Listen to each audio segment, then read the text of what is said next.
Cuando alguien se expone a la palabra de Dios, esa exponencia provoca dos cosas en el hombre: o que cree en el mensaje, o que se ponga contrario aún más de lo que está en el mensaje. Todo aquel que se expone a la palabra de Dios y no abre su corazón para que Él lo perdone, pues entonces tendrá una consecuencia grave. Si la iglesia no se alinea con Dios, esa iglesia o esa persona la cual está escuchando el mensaje de Dios va a terminar mal. Sí. El mundo no quiere obedecer a Dios, pero tampoco puede. Ahora nosotros nos negamos rotundamente, pudiendo obedecerlo o no obedecerle. Los creyentes están careciendo de una buena predicación acerca del evangelio. Las iglesias están llenas de buenos predicadores, de personas que tienen buena elocuencia, tienen buen léxico, saben expresarse bien, pero no tienen el material correcto acerca del evangelio. Pero si tú te pones a mirar la mayoría de los mensajes de hoy, tú pocas veces vas a ver que alguien te motive a seguir creyendo en el evangelio de Cristo. ¿Por qué tú dudas lo que yo te prometí? Entonces, en ese nivel de búsqueda voy a mostrar lo que no le he mostrado a otros.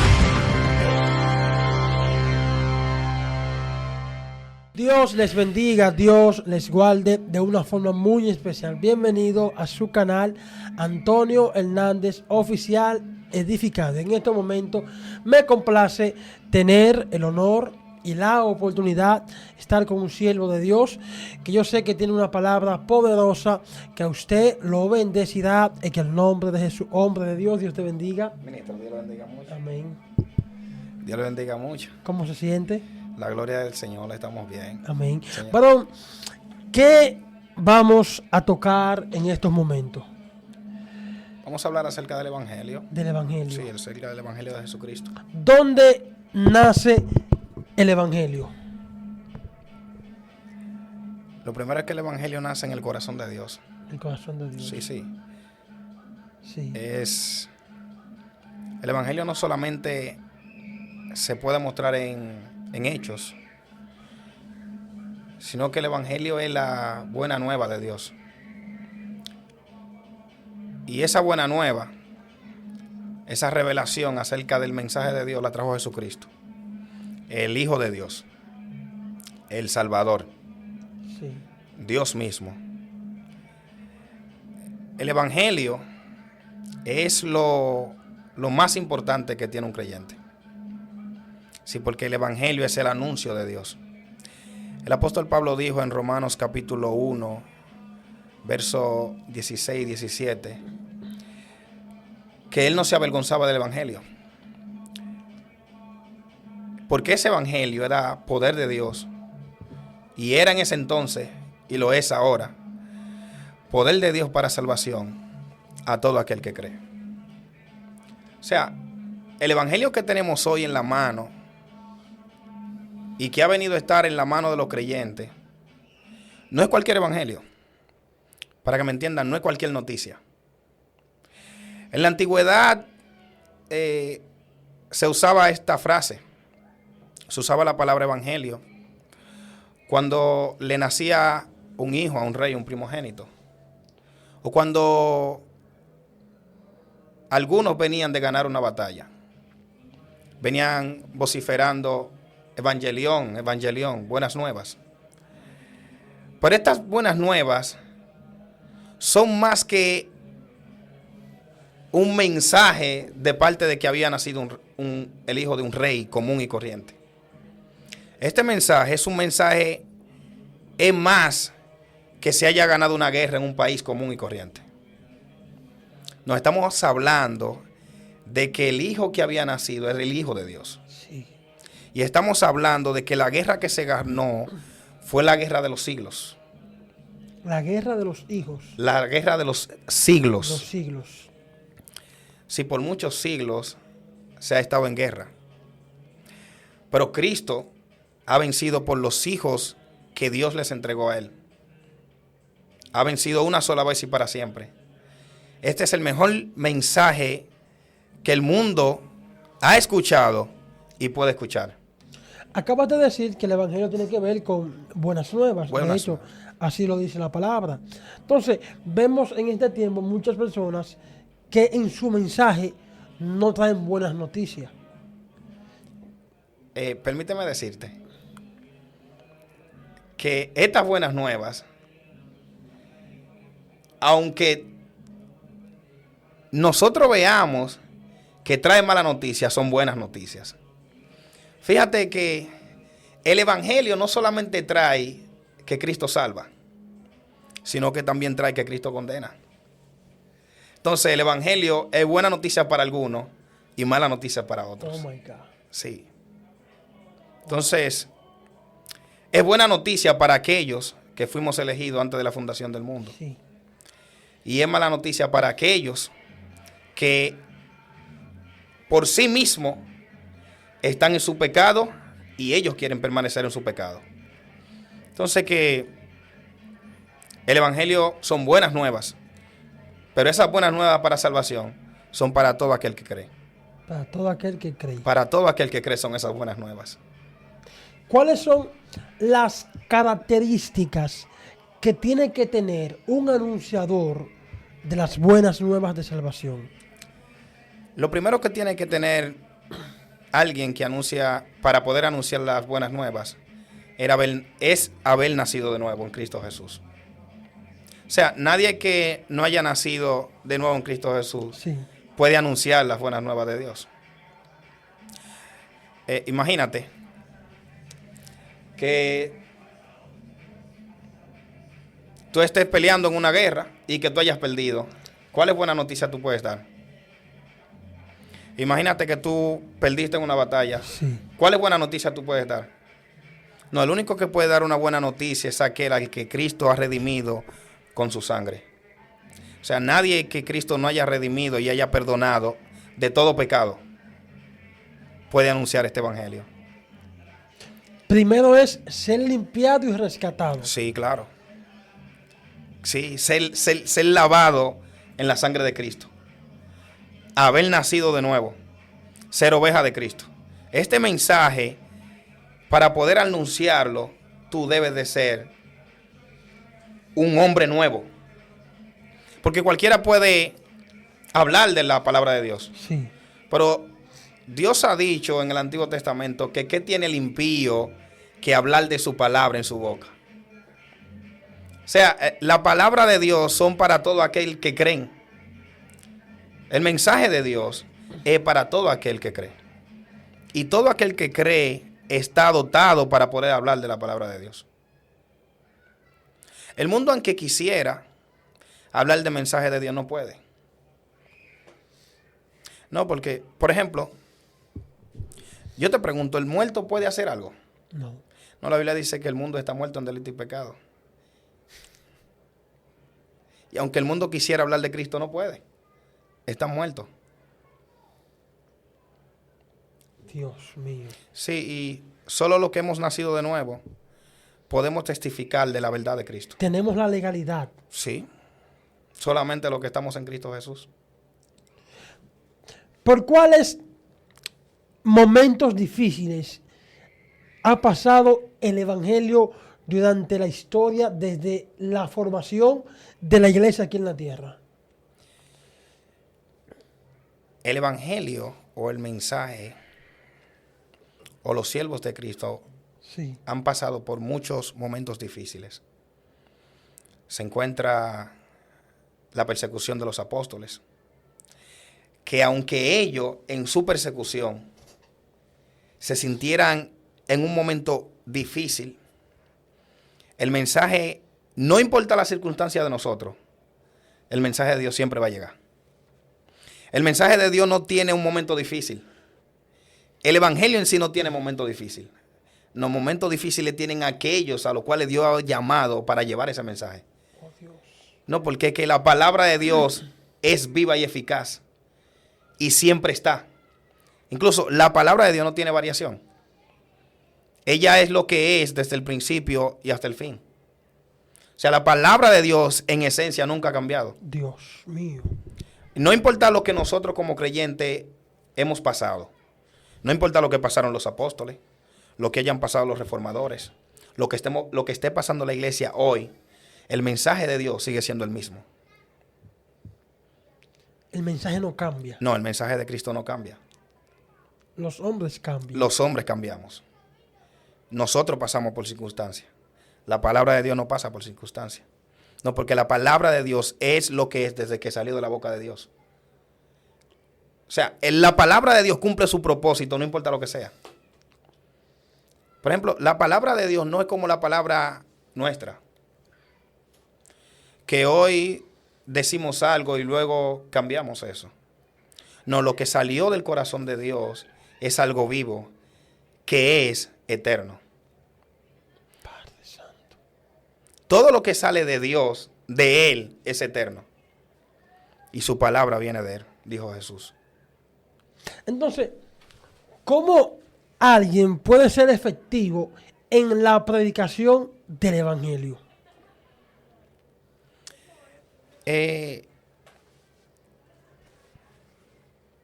Para ser efectivo en la predicación del evangelio,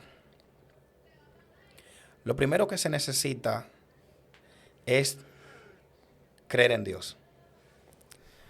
Fíjate, yo no te puedo hablar de algo que no creo. No. Si yo realmente creo en eso, todo lo que yo diga acerca de eso puede ser efectivo. Sí. Sí, mira.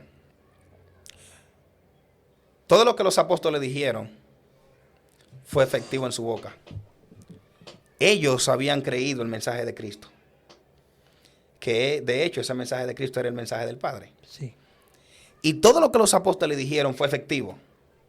¿Por qué? Porque ellos habían creído en eso. Y eso era la palabra de Dios. Para que el mensaje sea efectivo, lo que tiene que hacer un creyente es creer en ese mensaje.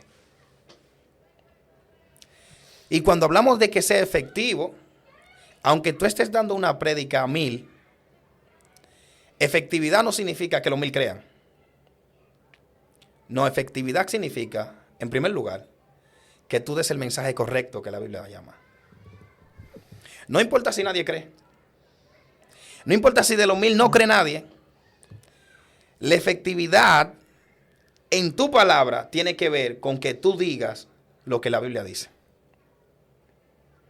Ahora, cuando tú dices lo que la Biblia dice, eso que tú dices correctamente va a tener un efecto en alguien en la vida. Sí. Sí, porque cuando nosotros damos el mensaje de Dios correctamente, ese mensaje va haciendo su efecto. Oh, Padre. Ese mensaje va haciendo su efecto en la vida del pecador para dos cosas. ¿Cuáles? Número uno, para hacer que él se vuelva a Dios. Cuando alguien se expone a la palabra de Dios, esa exponencia provoca dos cosas en el hombre. ¿Cuáles? O que cree en el mensaje, o que se ponga contrario aún más de lo que está en el mensaje. Wow. Fíjate, dice Moisés, entra al palacio de Faraón y le dice Dios que deje salir a mi pueblo. Dice Faraón, sí, yo lo voy a dejar ir. Y luego de decir eso, entonces se retrae y no lo deja ir. Vuelve Moisés, él dice que sí, y luego se retrae. Entonces, Pablo revela en Romanos que para eso Dios puso al faraón.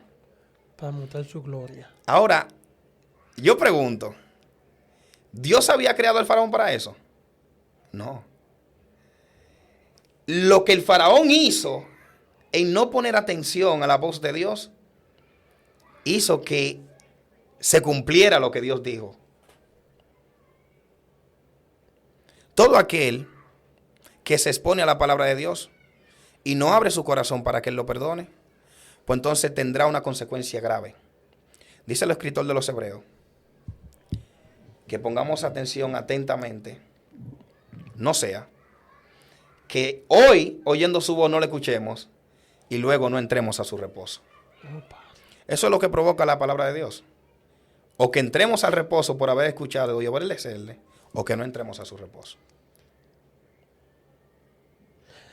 Entonces, hay muchas personas que escuchan, pero no hacen caso al mandato del evangelio. ¿Qué consecuencia tienen aquellos que escuchan, pero que no hacen? Eso vamos a verlo en dos contextos. ¿Cuáles? Número uno, podemos verlo en un contexto eclesiástico. Es decir, Dios puede dar un mensaje a la iglesia. De tal manera que la iglesia puede estar caminando mal. y Dios manda un mensaje de arrepentimiento y la iglesia decide no escuchar a Dios.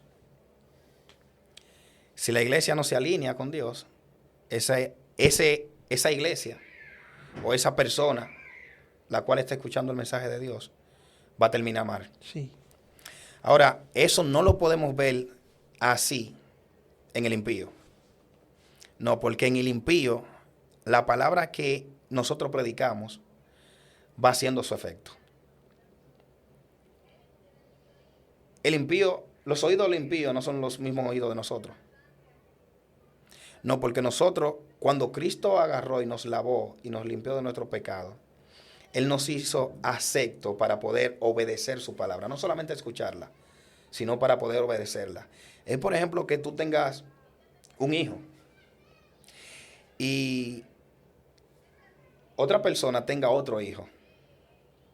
Tú al hijo tuyo lo puedes mandar con toda su merienda para la escuela. Sí. Le das su dinero para que vaya a la escuela. Sí. Porque tú tienes la posibilidad para eso. Y él puede hacerlo. Porque él lo tiene. Y que él rehúse a ir a la escuela. Teniendo toda la posibilidad de poder ir a la escuela. Teniendo los recursos. Teniendo los recursos de poder ir a la escuela. Tú no puedes ver lo que tú estás haciendo con tu hijo de la misma manera con aquel señor que sí tiene un hijo, que lo quiere enviar a la escuela, pero no tiene ni para comprar un lápiz. Cuando el Señor le dice a aquel niño que vaya a la escuela, ese niño no es lo mismo que este. Este se puede rehusar a ir a la escuela. ¿Por qué? Porque él no tiene posibilidad para ir a la escuela. Porque él no tiene recursos para ir a la escuela. Este sí tiene recursos. Entonces, nosotros los creyentes, cuando Cristo nos sacó del mundo, cuando Dios nos sacó del mundo y nos trajo al reino de su Hijo amado, lo que no podíamos hacer en el mundo, es decir, en el mundo aunque quiera obedecer a Dios no puede. Por lo que ya te había dicho, Él está muerto en delito y pecado. Nosotros los creyentes sí podemos obedecer a Dios. Porque en nosotros no reina el pecado. Entonces, la consecuencia para nosotros es peor. Porque pudiendo obedecer a Dios no lo obedecemos. El mundo no quiere obedecer a Dios, pero tampoco puede. Ahora nosotros nos negamos rotundamente, pudiendo obedecerlo, no obedecerle. Y hay una consecuencia fuerte para eso. Dios. Sí, tremenda. Fíjate que Jesús dijo, para ustedes, en un texto de los evangelios, Jesús dijo, para ustedes la condenación será más fuerte que la de Sodoma y Gomorra. Porque si en aquella se hubiese dado el mensaje que aquí se diera, ellos se hubiesen arrepentido. Y el evangelio está careciendo, los creyentes están careciendo de una buena predicación acerca del evangelio. Explícame. Sí, mira. Las iglesias están llenas de buenos predicadores. De personas que tienen buena elocuencia. Tienen buen léxico. Saben expresarse bien. Pero no tienen el material correcto acerca del evangelio. El evangelio no es más ni menos que creer en el anuncio de Cristo. Cuando yo me paro en un púlpito, mi llamado hacia la iglesia es creer en el mensaje de Cristo. Sí. Pero si tú te pones a mirar la mayoría de los mensajes de hoy, tú pocas veces vas a ver que alguien te motive a seguir creyendo en el evangelio de Cristo. Cuando el apóstol Pablo escribía una carta, cuando Pedro escribía una carta, cuando Juan escribía una carta, si tú te fijas, la intención de ellos de escribir esa carta es para que la iglesia continúe creyendo en el evangelio de Cristo. Sí. O sea, vemos un problema en la primera carta a los Corintios y Pablo le dice, miren, deben de organizarse de esta y de esta manera, pero el fin de todo eso es seguir creyendo en Cristo. Cuando tú ves a Tesalonicenses, te das cuenta que hay un grupo de problemas, que no creen en la resurrección, que no creen que Cristo vuelve de nuevo. Y Pablo dice, deben de creer en cada uno de esos porque tienen que mantenerse como lo hicieron en el principio, creyendo en el Evangelio de Jesucristo. Lo que la iglesia tiene que vivir en el día de hoy es creer en el mensaje del Evangelio. Cristo viene, Cristo viene, Cristo viene. ¿Cuáles son los fundamentos o la doctrina esencial del Evangelio? Lo primero es que la principal es la que más se está atacando hoy. ¿Cuál es? Hoy en día. Ay. Que Cristo es Dios. La doctrina principal del Evangelio es que Cristo es Dios. Si tú te fijas, algunos no quieren creer que Él es Dios. Sí. Pablo tiene que escribirle su carta a los colosenses, porque se habían levantado unos falsos maestros a enseñar que Cristo no es Dios. El problema de Cristo con los judíos, ¿cuál era? Que Él no era Dios. Cuando tú lees Juan capítulo 10, te das cuenta que los judíos, cada vez que querían apedrear a Cristo, solamente tenían que escuchar que Él dijera, yo vengo del Padre. Sí. ¿Sí? Ahí comenzaba el problema. Que de hecho, ellos decían, tú te haces superior a Moisés y a la ley. Entonces, la gente no quiere creer la doctrina principal del Evangelio, ¿cuál? Cristo es Dios. Nosotros fuimos bautizados en su muerte y fuimos bautizados en su resurrección. Sí. Esas son las doctrinas principales que hay que creer. Que Él es Dios, la muerte y resurrección de Jesucristo, que Él vuelve, la Santa Cena, el bautismo. Esas son las doctrinas principales. Las doctrinas principales no son ni falda, ni maquillaje. Ay. Y me disculpan. El que si alguien desea o alguna mujer desea no usar falda, no usar pantalones, ni maquillajes, ni nada de eso, eso es algo personal. Que de hecho no lo podemos juzgar ni tú ni yo. Y de hecho, y valga la redundancia, nosotros no estamos para juzgar a nadie. Pero las doctrinas principales son estas. Debemos de seguir creyendo que Él es Dios. Él es el Cordero inmolado que murió en la cruz del Calvario por cada uno de nosotros. Entonces, hoy en día hablabas que se está atacando más que nunca las doctrinas esenciales o fundamentales del Evangelio. Del Evangelio, sí. Te digo hoy en día, más que en todos los tiempos, porque esta doctrina, en todo el caminar de la iglesia, siempre se han atacado. Fíjate, en Colosenses se atacó que Cristo no volvería y que no hay resurrección de los muertos. En Tesalonicenses, perdón. Sí. En Colosenses atacaron que Cristo no era Dios. Los judíos no creían que Cristo era Dios. Es decir, que siempre se han atacado las doctrinas fundamentales de la iglesia. Que de hecho, el escritor a los hebreos empieza a comparar a Cristo con las figuras del Antiguo Testamento. Dijo que Cristo era superior a los ángeles, superior al sacerdocio arónico, superior al templo que Salomón edificó, y empezó a plasmar a Cristo por encima de la ley, por encima de los profetas, por encima de todos los personajes que Dios levantó en el Antiguo Testamento, porque los hebreos, tú bien decías, no creían en Cristo como Dios. Tenían a Moisés como superior a Cristo, a la ley como superior a Cristo. Por eso el escritor de Hebreo dice, no, espérense. Cristo es superior a los ángeles, superior a Josué, a Moisés y a todo lo que vemos por ahí en el Antiguo Testamento, porque el Antiguo solamente da una sombra de lo que había de venir. Sí, fíjate, ministro. El escritor de los Hebreos, que hasta ahora todavía los teólogos no saben quién lo escribió. Se desconoce Se desconoce su escritor, su autor. Empieza con una parte esencial. El escritor dice que Dios hablando muchas veces, en otros tiempos, a los padres, de muchas maneras, sí, a nuestro Padre, por los profetas, en este tiempo, y hasta el siglo venidero, Él nos ha hablado por el Hijo. Pero lo que más relevancia tiene en ese texto es que Él dice, a quien Él constituyó sobre todas las cosas.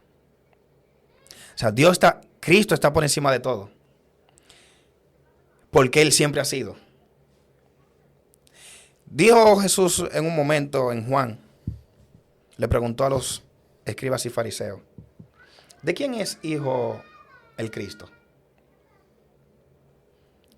El Mesías, me parece. Ellos dijeron, de David. Dice él, pero sí así, ¿cómo es posible que el mismo David dijo en una ocasión? Dijo el Señor a mi Señor, siéntate a mi diestra hasta que ponga a tus enemigos por estrado de tus pies. Cristo siempre ha sido. Jesús le dijo una vez a los judíos, antes de que Abraham fuese, yo soy. Él no solamente es superior, porque yo me atrevería a decir que el escritor de los Hebreos no estaría comparando a Cristo con estas figuras. No, lo estaría poniendo superior a ellos. Sí. Porque comparar a Cristo con una figura del Antiguo Testamento es minimizarlo. No, Él es superior. Sí. Cristo es superior a Abraham, Cristo es superior a la ley, Cristo es superior a Moisés. A Él no se puede comparar con nadie. Él es. Tú puedes comparar a una gente con otra cuando puede ser que tengan alguna similitud. Pero no, Cristo es superior a ellos. Cristo antes de nosotros, Él siempre ha existido. El único que siempre ha preexistido es Él. Ninguno de nosotros hemos existido antes. Aún lo que está en debate, que posiblemente ha preexistido, que es nuestra alma, nada ha existido primero que Él. Él es antes de todas las cosas. Él es antes de todas las cosas. Y sin Él, como dice Pablo en la carta a los Colosenses, nada de lo que ha sido hecho, nada fuera hecho. Él es. La defensa de Pablo en la carta a los Colosenses es que Cristo siempre ha existido. Wow. Entonces, ¿cuál es el propósito de estas enseñanzas de atacar el fundamento esencial del Evangelio? Desviar la fe del creyente. Fíjate, el enemigo no anda buscando que el hombre, número uno, peque, que el hombre se desenfoque, de que para mantenerlo ahí como un bicuí. No, el foco principal del enemigo es destruir al hombre. Dice la Escritura que el enemigo anda como león rugiente, no buscando asustarte, de que meterte cuco, no, buscando a quién devorar. Entonces, el enfoque principal de estos falsos maestros es desviar a las ovejas de Cristo, desviar a las ovejas del Evangelio. Pero te voy a decir algo. Esos falsos maestros solo van a desviar a aquellos que no son creyentes de Cristo. Oh my God. ¿Sí? Esos falsos maestros solamente van a desviar a las que no son las ovejas de Cristo. ¿Por qué?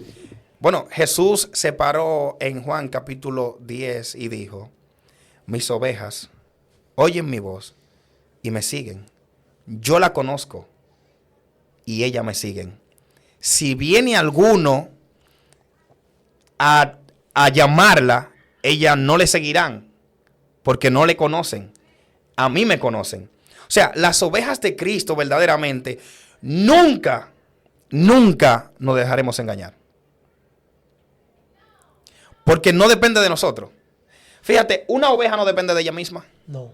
¿Depende pastor, de ella? Del pastor. ¿De quién depende? Del pastor. O sea, nosotros no nos dejaremos engañar y no seremos desviados porque no dependemos de nosotros. Dependemos de nuestro pastor. Que de hecho la Biblia dice que por torpe que sea, no se va a extraviar. No nos extraviaremos.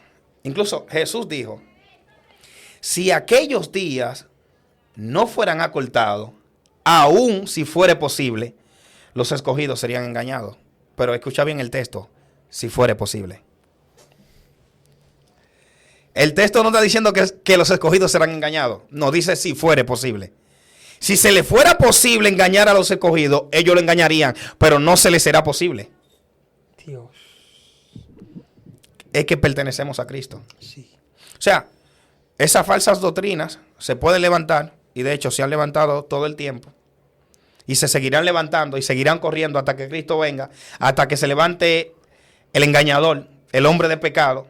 Esas doctrinas erradas seguirán corriendo por el mundo, pero los que hemos creído en Cristo seremos como árbol plantado junto a corriente de agua. ¿Qué tenemos que hacer para mantenernos firmes en el Evangelio? La vida del Evangelio, más que cualquier en otra época, estaba difícil. Y mantenerse firme no es un flyer que echen. Ahora, a todo el que Dios llamó y a todo el que Dios salvó en la cruz de Cristo, como te dije ahorita, no depende de nosotros. Dios nos salvó en 3 contextos. ¿En cuáles?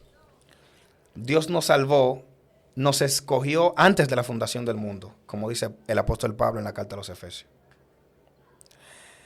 Y nos entregó a su Hijo, como dice Juan, cuando él vino a la cruz, a morir en la cruz del Calvario.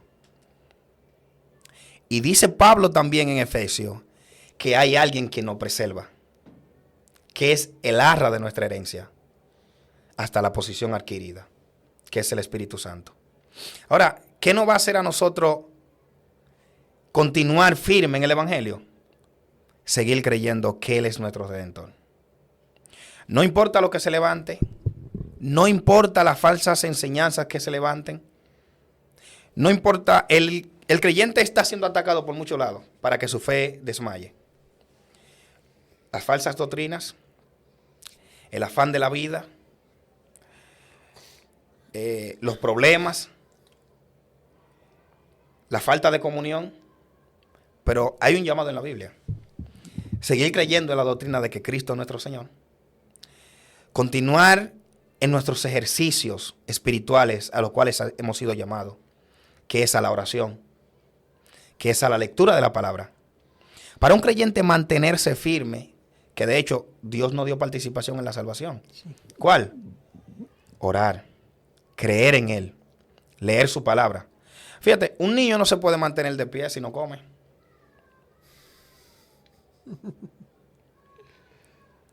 Por más que un hombre sea fuerte, si no come no tiene fuerza. Si no come no tiene fuerza. Porque lo que hace que un ser humano se mantenga de pie es la comida. Sí. Ahora, no cualquier comida, es un buen alimento. Es la comida, pero la segunda parte es un buen alimento. El creyente que no lee la palabra de Dios y el creyente que no se comunica con su Señor, es difícil que se mantenga. Quiero cerrar con esta pregunta. Amén. Siempre ha habido un debate en que si se pierde la salvación, si la salvación no se pierde, etc. ¿Qué tú crees? ¿Se pierde la salvación o no se pierde? Está bueno el tema. Pero yo te voy a dar mi opinión. Sí. Este debate ha estado por muchos años. Sí. Algunos creen que la salvación se pierde, otros creen que la salvación no se pierde, pero yo te puedo decir lo que la Biblia dice. ¿Qué dice la Biblia? La Biblia nos enseña en todas sus extremidades que hay una seguridad en la salvación. Hay una seguridad en aquellos que fueron llamados. Pablo dice, y sabemos, que a los que aman a Dios todas las cosas le ayudan a bien. Esto es, a los que conforme a su propósito son llamados. ¿Por qué? Porque a los que antes llamó, a esto predestinó. Es decir, a lo que Dios llamó, Él lo predestinó.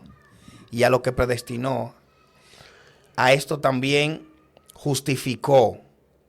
Es decir, si fuimos llamados y predestinados antes de la fundación del mundo, hay un orden por donde Dios nos va a llevar.